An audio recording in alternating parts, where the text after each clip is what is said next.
그런 측면에서도 조국 혁신당의 성비 의혹 사건을 네. 저는 김보엽, 그다음에 신우석 이름을 공개를 안 하고 가해자로 지금 특정되는 피해자가 가해자를 특정을 했고 그리고 지금 의혹의 당사자들이죠. 네. 그리고 이제 요것과 관련해서 몇 달 동안 진행된 거잖아요. 오랫동안 됐더라고요. 그렇죠. 부끄럽게도 4월이죠. 문제 제기한 게 올해. 그렇죠. 저도 부끄럽게도 요 관련된 내용을 네. 어제쯤에서야 이제 파악을 하게 됐어요. 그렇죠. 예. 근데 이제 일반 이제 독자나 시청자들 입장에서는 얼마나 몰랐다는 게 확인이 된 게 제가 오늘 페이스북과 우리 커뮤니티 게시판에 네. 이거 김보협 성비위 사건, 성추행 사건 아니냐. 네. 명확하게 가해자를 명명을 해야지 무슨 어제 대변인이 전 대변인이죠. 강미정 대변인이 뭐 인터뷰하고 그랬다고 관련된 것으로 추정되는 여성들, 관련되는 사건들, 어떤 행위가 있었는지 그런 것만 관심 있는 쪽으로 자꾸 기사를 쓰거나 네. 커뮤니티에 그런 식으로 올거나 네. 그런 식으로 이제 본질이 왜곡되는 건 좀 나는 아닌 것 같아. 정말 아닌 것 같아요. 그래서 아니 김보엽 기자가 지금 징계를 받았죠. 네. 징계를 받은 게 제명됐죠. 예, 제명됐고 그렇죠. 신우석 씨도 지금 징계를 받았죠. 당원권 정지 1년. 1년. 예. 근데 신우석 씨는 제가 그 글을 쓸 때는 난 누군지 몰랐어. 가해자가 또 다른 가해자가 김보엽 씨는 내가 한 몇 개월 전에 들었고 네. 그리고 그 다음에 완전히 조국 혁신당에서 대변인 하다가 사라진 거 보고 아 그게 맞나 보구나 네네. 추정했다가 어제 강미정 대변인이 막 울면서 이야기를 하길래 아니 저게 어떻게 아직 제대로 정리가 안 되고 저러고 있었지? 이러다가 이제 오늘 생각을 해보니까 이거는 김보엽 사건인데 네. 김보엽 성추행 사건이나 또는 성비위 의혹 사건이다. 네. 이렇게 이제 명명하는 게 맞고요. 네. 그리고 김보엽과 또 다른 가해자입니다. 그러니까 가해자가 2명 있고 각각 지금 피해자가 2명 있어요. 네. 그죠? 그 팩트 확인도 막 우왕좌왕한 가운데서 뭐 신우석 이름이 이제 댓글로 나왔어. 네. 그래서 그것도 바로 쓸 수는 없으니까 조국 혁신당에게 제가 공식적으로 질의를 했습니다. 이 사람들이 가해 혐의자들 맞냐? 네. 김보엽, 신우석이 가해 혐의자들 맞냐? 그리고 내가 아는 그 프로필의 그 인물들이 맞냐? 김보엽은 한겨레 기자 하다가 문재인 정부에서 청와대 출입 기자 하다가 그 다음에 정치부 그 발판을 토대로 정치인이 된 거 아니에요? 김부겸 그 국무총리 할 때 공보실장 했고요. 네. 그 다음에 이제 조국 혁신당 대변인 한 거 아닙니까? 그러니까 그때부터 김부겸 공보실장 할 때부터 정치를 했다라고 보고 그 가장 큰 발판이 된 거는 문재인 정부 청와대 출입 기자를 한 겁니다. 네. 그죠? 그러면 기자 입장에서 봤을 때도 그렇게 좋게 보이지는 않습니다, 솔직히. 저는. 예. 어떤 게요? 청와대 출입 기자 하다가 정치권으로 간 게. 정치권으로 바로 날아간 거는 그렇게 앵커 하다가 날아간 거하고 거의 비슷해요. 솔직히 그렇게 좋게 보이지 않고요. 네. 그리고 이제 그 이후에 이 사건의 처리 과정에서 저는 한겨레 기자고 굉장히 유명했던 기자잖아요. 김보엽 기자는. 근데 당사자의 이름이 전혀 거론이 안 되고 있다. 그리고 조국 혁신당도 내가 오늘 이야기를 들어보니까 본인들은 자기들이 내부에서 이거를 징계를 하면 이게 피해자들한테도 불신을 받을 수 있을 것 같고 그래서 로펌에 맡겼다는 거야. 네, 그렇죠. 로펌에 맡겼다. 로펌에 맡기고 그쪽에서 징계를 공고했다는 거지. 그래서 그대로 했다라는 거예요. 주장은. 네. 조국 혁신당의 주장은. 근데 이 곰곰이 생각을 해보면 이거는 외부 자문이나 외부 로펌에다가 그냥 맡기고 어떤 알리바이를 만들 수도 있는 가능성이 있거든요. 그러니까 이게 처음부터 가해자의 이름이 명확하게 나오고 그리고 가해자에 대한 처벌 의사를 만약에 이게 혐의가 사실이었다면, 예? 근데 본인이 저는 그러면 김보엽 전 대변인은 그 가해 사실에 관해서 인정했는가? 또는 인정해서 제적이라는 징계를 받아들인 건가? 또는 피해자에게 사과했는가? 이게 없단 말이야, 지금. 자, 사람 이름이 빠졌고, 네. 그 다음에 그거를 본인이 인정했는지 안 했는지도 빠졌어. 네. 그리고 오늘 조국 혁신당에게 물어보니까 그 성비위 사건 우리가 알고 있는 구체적으로 말할 수 없는 왜냐하면 자세하게 묘사를 못하도록 원래 돼 있습니다. 그 사건이 있어 그 사건을 인정을 했는지 안 했는지 아니면은 부정하고 아직도 부정하고 있는지도 조국 혁신당은 확인을 못 해주는 거야 기자들에게. 다만 파면하라 그래서 제적하라 그래서 제적했고 뭐 1년 정지하라 그래서 정지했다. 이거는 남한테 이렇게 맡겨놓고 본인들은 좀 떨어지려고 하는 그런 모습을 보인 거 아닌가? 그러니까 조국 혁신당 당 차원에서 네. 좀 더 적극적으로 이런 부분들에 대한 확실한 조처 이런 게 좀 부족했다 이런 말씀이죠. 그렇죠. 저도 그렇게 생각해요. 그렇죠. 네. 안 그러면 강미정 대변인이 울면서 기자회견을 할 이유가 없잖아. 제적했고 제명시켰고 그 다음에 당원권 징계 1년 이게 적절하다고 생각하면 울면서 기자회견하면서 야 이거는 우리 마음과 우리 피해자들을 이게 제대로 살핀 게 아니다라고 말할 이유가 없는 거 아니야? 그것도 하나 있고 네. 또 하나의 쟁점은 이 피해 여성 그리고 이제 성비위 관련한 피해자가 2명 있고 이제 직장 내 갑질이나 괴롭힘과 관련한 또 피해자도 1명 있다라는 거 아니에요? 폭력 사건도 한 명 네. 있어. 폭력 사건. 그러니까 요것과 관련해서 비슷한 시기에 같이 문제 제기가 됐는데 조국 혁신당의 대응이 미흡했다라고 주장하는 거는 저는 일단 최경영 선배의 말은 뭐 그렇게 해석하실 수도 있는데 조국 혁신당 편에서 보면 조국 혁신당 입장에서 선의로 해석하면 공정성을 기하기 위해서 외부 기관에 맡기고 그래서 그 그대로 말이야? 제적했다라는 거는 조국 혁신당은 그 말이에요. 예, 네. 뭐 면피일 수도 있지만 뭐 거기까지는 오케이 인정. 근데 이제 제 생각입니다. 그 다음에 쟁점은 이제 어제 그 기자회견한 메시지는 그건 것 같아요. 문제 제기하던 사람들이 네. 당에서 다 떨려났다. 그것도 이거죠. 중요해. 당에서 다 그러니까 떨려났다. 피해자를 도왔던 도왔던 분들도 사람들 다 그렇지. 떨려났다. 이거는 근데 이제 요건데 물론- 요게 사실이라면 물론 다른 문제 때문에 조국 혁신당에서는 그 사람들을 뭐 제적시켰다고 하지만 네. 우리가 보기에는 그 피해자들 측에서 보기에는 그런 게 아니고 연루돼서 그랬던 것 같다라는 주장입니다. 예. 근데 보면 음, 강미정 대변인은 무슨 말을 하는지 제가 정확하게 알겠어요. 네.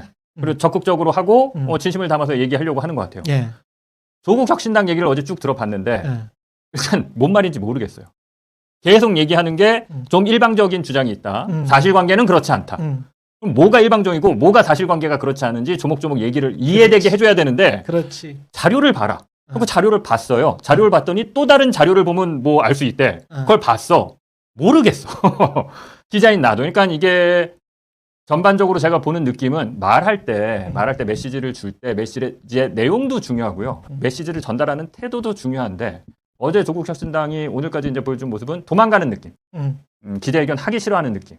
그리고 이게 메시지 정리도 안 돼서 기본적으로 뭔 말을 하는지. 그러니까 조국 혁신당의 스탠스가 뭔지 잘못했다는 건지 아 우리는 진짜 억울하다. 강경 대변인이 오버하는 거다. 이건지 뭔지 모르겠어요. 네. 약간 그 뉘앙스가 있어. 적극적으로 해명해야 돼요. 조국 혁신당이 이 정도 사건에 대해서는. 아니면 적극적으로 사과를 하든지. 그러니까. 그렇죠. 네, 그러니까 스탠스를 정하고 아. 밝힐 건 밝히고 잘못한 게 있으면 잘못하고 이게 말 그대로 사실관계가 다르다라고 그러면 적극적으로 바로잡는 노력을 해야 되는데 뭔가 쫓기는 느낌이야. 자, 어제 조국 혁신당 대변인이었던 강미정 대변인이 자, 모든 피해자가 당을 떠났다. 피해자 대신 말할 수 있는 권리라도 있는 나라도 말해야 되겠다. 그리고 나는 이 말하고 당 떠난다. 이렇게 이야기를 하면서 울었단 네. 말이죠. 근데 그 옆에서 이제 기자회견을 같이 했던 강미숙 고문이죠. 강미숙 고문. 강미숙 고문이 따박따박 어떤 지금 사건들이 있었는지에 관해서 정리를 해서 좀 말한 게 있거든요. 네. 그 이야기를 다시 한번 들어보면서 우리가 말 이어가겠습니다. 성비 사건 2건, 그리고 직장 내 괴롭힘 사건 1건으로 시작했습니다. 그런데 성비 사건에 대해서 당에서 적극적으로 피해자 중심주의에 입각하여 처리하라고 요구했던 세종시당 위원장이 있었습니다. 물론 이 사건과 직접적으로 연결되어 있지는 않지만 발단은 성비 사건이었고요. 그분은 결국 지금 제명이라고 하는 가장 큰 중징계를 받았습니다. 그리고 직장 내 괴롭힘 사건을 조력했던 사람이 있습니다. 그분은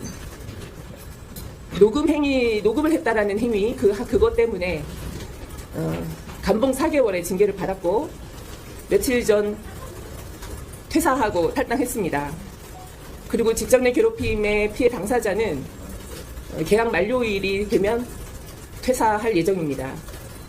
그리고 이 사건을 여성위가 주관했기 때문에 여성위에서 조력했던 비서관을 당의 당직자가 의원실에 찾아와서 폭행한 사건이 있습니다.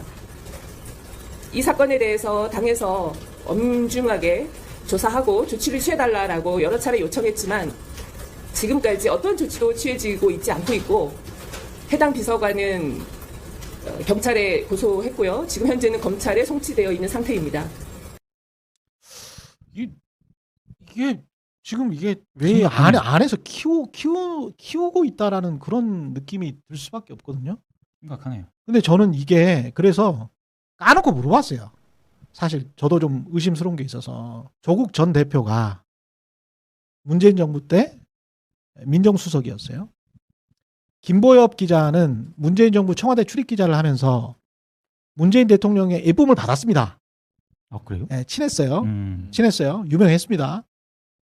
그리고 아까 신우석 행정관은 뭐 신문기사 보시면 아시겠지만 문다혜 씨를 케어했던 행정관으로 신문기사에 나와 있습니다. 언론이 그렇게 보도를 했죠. 언론이 그렇게 보도를 했습니다. 네. 그러면 청와대에 있는 라인들 쭉, 그 다음에 이제 최강욱 전 공직기강 비서관이 약간 두둔하는 듯한 이야기를 해가지고 또 역풍을 맞았잖아요. 네, 지금 민주당에서 지금 조사 중이죠. 그렇죠. 네.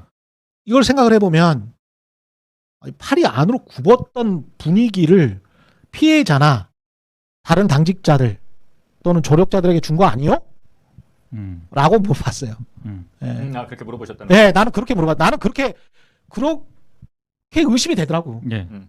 아니 이게 정황상 왜 그러면 이 사람들은 아니 아무런 문제가 없으면 강미정 대변인이랄지 강미수 고문이랄지 이런 사람들이 나서가지고 이렇게 할 필요가 없잖아. 네. 본인들이 창당 때부터 하고 좋아하고 사랑하는 당이라는데 그렇잖아요. 네. 그러면 뭔가 어떤 분위기나 뉘앙스나 밖에 말하지 못하는 뭐 팔이 안으로 굽는 것 같은 어떤 주류의 뭐 어떤 느낌이 있고 거기에서 이게 피해 당했는데 배제당하고 뭐 그러면 우리가 말했던 정의랄지 혁신이랄지 이런 거하고는 뭐 상관없이 당이 돌아가는 거 아니야? 거기에 관한 배신감 이런 거를 느꼈었을 테니까 그렇죠. 이렇게 그렇죠. 된 거 아니에요? 네.